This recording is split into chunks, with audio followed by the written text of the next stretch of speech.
بسم الله الرحمن الرحيم الحمد لله رب العالمين والصلاة والسلام على أشرف الأنبياء والمرسلين حبيب الله العالمين أبي القاسم المصطفى محمد صل على محمد وآل محمد وعلى أهل بيته الطيبين الطاهرين المعصومين. Assalamu alaikum, respected brothers and sisters. I'd like to begin by congratulating all of you and the Imam of our time, As-Sahib al-Asr wal-Zaman, on the Wiladat of Imam Ali ibn Musa Reza al-Murtada alayhi salam, the 8th Imam of the Ahl al-Bayt, of our 12 Imams. And Imam Ali ibn Musa Reza alayhi salam is a very important character for us, and a very important figure for us. And it's important for us to try to understand him better, to understand his life and the conditions of his life better, his actions, so that we can learn it. For many of us have gone to ziyarah of Mashhad. When we go to Iran, we go to Mashhad, right? And we go to visit Imam Reza alayhi salam. But do we truly understand what kind of person he is? Do we know the actions and the circumstances of his life for us to truly gain from the ziyarah of Imam Musa Reza alayhi salam? If we don't really understand Imam Ali ibn Musa, then do we really get the best out of our ziyarah? This is something that we want to figure out, something that we want to understand. And tonight, inshallah, I want to try to take that time to be able to understand the different conditions of the Imam's life, and certain parts of his life, and the certain attributes and qualities that he had for us to better understand him. So, of course, we want to start with his birth, and he was born on the 11th of Dhul Qa'dah, which is, of course, tonight. And this is the night of the birth, which takes place 1 month after the Shahada of Imam Sadiq alayhi salam. And we understand that Imam Sadiq alayhi salam is, of course, the grandfather of Imam Reza alayhi salam. And Imam Sadiq passes away during this time 1 month before, so it's a very sad time for the family. And alhamdulillah, during this birth of Imam Ali ibn Musa, we have some happiness in the life of Ali Muhammad, in the family of Ali Muhammad, that they find someone with the characteristics of Imam Reza alayhi salam. And it was during this time that he grew up under his father, Imam Musa al-Kadhim, who of course we know as the 7th Imam. And Imam Musa al-Kadhim alayhi salam, when he lived under his house, he learned from him, and he grew his character based on him. And it was during the later times of the life of Imam Reza alayhi salam that we have many different times where his father is taken by Harun al-Rashid, who is the Abbasid Caliph at the time.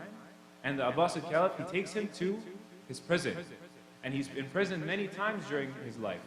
And it was during that time, when Imam Reza alayhi salam was 35 years old, that his father had passed away, and he was martyred by Harun al-Rashid in this prison. So it was during this time that the Imam had taken this Khilafah, and he took the Imamah from his father. And he was now the Imam at the age of 35. And it was during this time where he was under the rulership of Harun al-Rashid, right? So we discussed that Harun al-Rashid was the Khalifa at the time. And so, because of the fact that he was the next Imam, and his father had designated him as the Imam, of course many would wonder why Harun al-Rashid would not go ahead and martyr him as well. And of course that's it's very difficult for him at that time, right? Harun al-Rashid, after martyring Imam Musa al-Kadhim alayhi salam, his government did not have any face in front of the public. And the Ahl al-Bayt and those followers of the Ahl al-Bayt were very angry for him to go ahead and martyr one of his sons and the next leader at that time. It would be unfounded. So it was during that time that Harun al-Rashid, he went and had spies within the houses of the Imam. And he had people in Medina who would watch the Imam to see the actions that he would do, so that they knew what to do. So they knew that he would not try to create a revolt against him.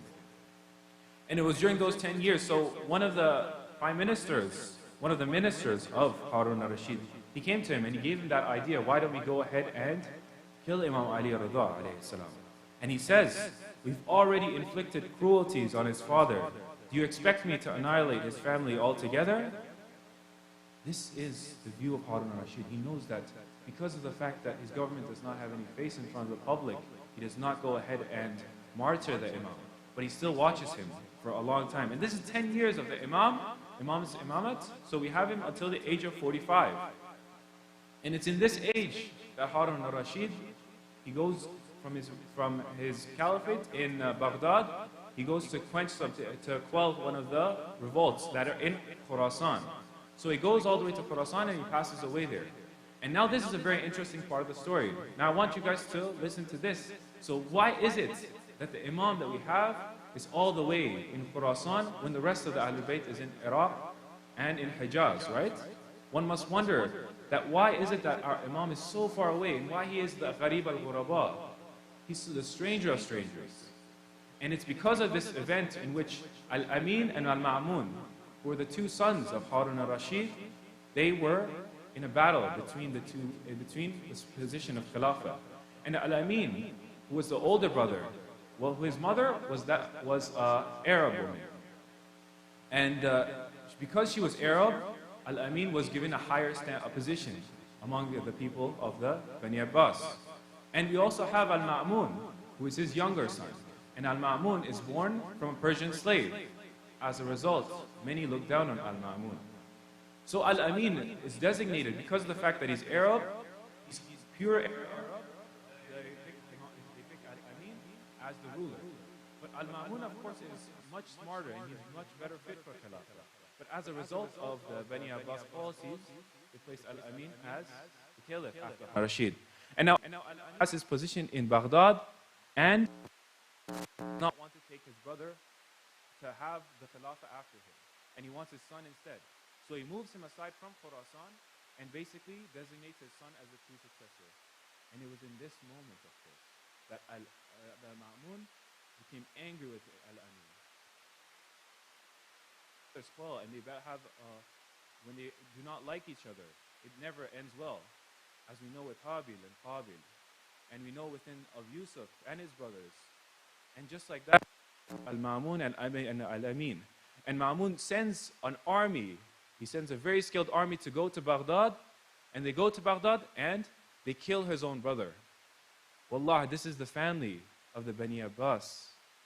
For the sake of power, for the sake of having that position, he goes ahead and he kills his brother Al-Amin. So this is who we're dealing with. And this is a precursor to understand that position of Imam Reza alayhi salam when he's taken to Khurasan. So Imam Reza alayhi salam is in Medina at this time. And as a result, Al-Ma'mun knows that because of the fact that he's killed his brother and the fact that within the public, he was not very well respected and very high. So he had many kind of revolts against him. Revolts of the Ali Muhammad, different people of the family of the Prophet. So we had people called the Alawis at the time. And these are the people who were from that lineage, from that Bani Hashim, who were causing revolts. So as a result, we see that Ma'mun sends letters to Imam Reza. He wants Imam Reza alayhi salam to come to Khurasan. He wants him to be in his position, to come with him in Khurasan and to be that kind of in his government. And to understand why exactly, we need to find different reasons as to why he would do so, right? Because it's a bit dumbfounded to really think about it, that someone from the Alawi, someone from the Ahlul Bayt would be given a position in the Bani Abbas. Someone like Imam Reza alayhi salam, who is the Imam, to be given that position within the government of the Bani Abbas. So we understand that there's different reasons. And of course, I'll just go through them quickly. It was to face the threats of those uprisings, the Alawi's uprisings in the different areas in his government. He wanted to legitimize his government. He wanted to make sure that his government was part of the Ahlul Bayt. He wanted Imam Reza alayhi salam to be in that government to legitimize it, right? Because in a way, people did not really accept his government. So this is another reason. And of course, among this is very other reasons, such as to put his spiritual character in question, right? Because the Abbas, they had their hands dirty. Their hands were bloodied. So as a fact of Imam Reza taking a position within this government, it would not be something that they would see properly. And the Imam is a ma'asum. How could he be in a government? And we want to look into that a bit later. And of course, the fourth was to supervise and separate the Imam from his supporters. He wanted to watch over him and see what he would do. So as a result, he goes ahead and he sends people to Khurasan. He sends people from Khurasan to Medina to go ahead and bring the Imam. Because the Imam, he didn't accept any letters. Ma'mun sent a few letters, the Imam understood his plot. And of course, he wouldn't accept it, right? So he rejected it until he sent a military delegate. He sent those to come to Imam Reza to take him to Medina. And one must wonder, for someone to be given a spot in a government, live a lavish life and for him to reject it. What kind of character would that be to reject something like that, right? Any of us would jump at a position of power like that, to be given a spot in government. But Imam Reza understood that this is not something that he should have taken because of the fact that Ma'mun had different plans. And because of this, Imam Reza, as a result of realizing that he would have to face death if he didn't accept, he accepted, but he did not want to be a part of this. It was not because he wanted to be. The Imam made it clear, and he asked his family to weep loudly when he left. And they left the city of Medina with that large delegates, with all of those delegates to go towards Khurasan. And it was during this time that he had Imam Jawad, alayhi salam, who was his son, who was 5 years old at this time in Medina. And being in Medina, he said farewell to his son because he knew that it would be the last time he saw him. Imagine this, having a 5-year-old son and realizing that you'll never be able to see it again. Imagine leaving the family and leaving the position that you're in Medina, to go far away. This is why we call him Al-Gharib Al-Ghuraba. We understand that he went all the way away from his family, even though he didn't want to be. He was forced to go all the way to somewhere he did not know. And this was the way to Khurasan. So they went and they took a road which was away from Baghdad, Qum, and Kufa, which were very strongholds of the Shia. And Baghdad, of course, was part of the government, the previous government. So they move away and they go through to go to Khurasan. And of course here, Ma'mun meets Imam Reza when he arrives in Khurasan, and he asks him to be part of that government. And it's then that Imam Reza alayhi salam rejects it. Of course, he does not want to be. He declines this offer firmly. But even then, when his offer is failed, Ma'mun tells him that your father, Imam Ali alayhi salam, was in a council of 6. And in this council, they were going to pick the next Khilafah. If any of them rejected that council's decisions, he would be beheaded. This is what Ma'mun told Imam Reza alayhi salam. So of course, Imam Reza said, the Quran orders us not to kill ourselves, so he accepted that position. But of course, he gave the conditions. He said that he would take a position only to observe government affairs from a distance, and he would only serve as a consultant. So this was Imam Reza alayhi salam, and his position that he took. So he did not accept it because he wanted to, but this was the position that he was put in. So Ma'mun was able to achieve his desires, and he took the Imam as his heir. He accepted him as a crown prince. He said that that after me, the Imam will be, the Khilafah will go to Imam Reza. Of course, Imam Reza said that if it's something for you to give, then you should give it, right? Because of course, this was not even his rightful position. And Imam Reza alayhi salam knew that it was not in his plan to give that Khilafah to him. So there's a lot of hypocrisy during this time of Ma'mun to try to show him that the Imam would be the next leader, but he would discredit him during many times. And there's many different debates that we have at that time. And of course, we know that we had the Farsi speaker talk about one of those debates.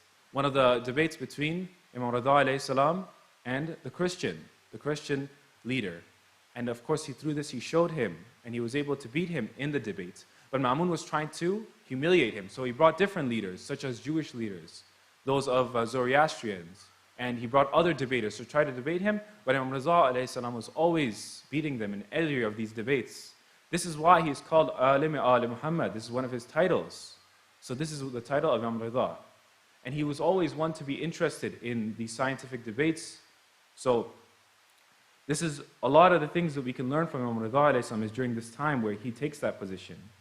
And many of these people who came to Imam Reza alayhi salam, they tried to ask him, why is it that you're taking a position of power? You should be ashamed of yourselves. We had people that came to Imam Reza alayhi salam who were from their supporters, and they said, why are you part of this government? Are you not embarrassed to be part of this government? These kind of people came to Imam Reza and they said this.